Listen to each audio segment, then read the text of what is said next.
Zana neba ti uversere yeta minuaze na nani fia na manda kizaye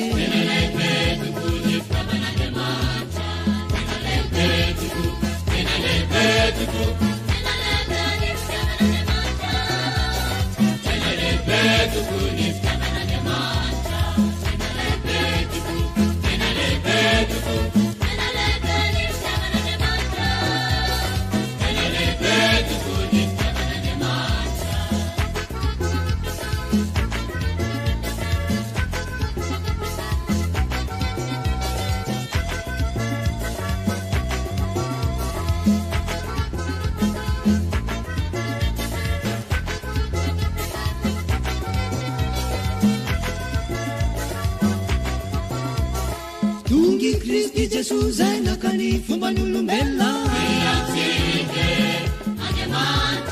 chini yefte na uambuni fana kanifumba nipanumbu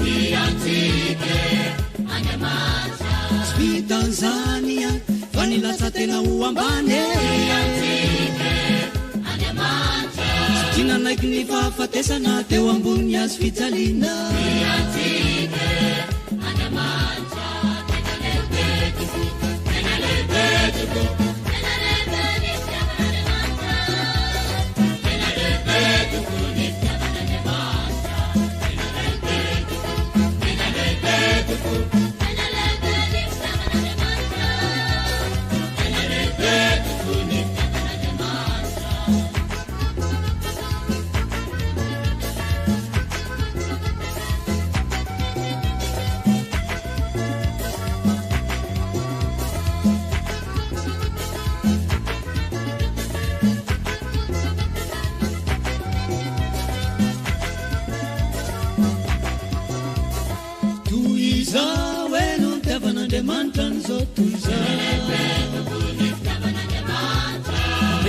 Zana neba ti uversere yeta minuaze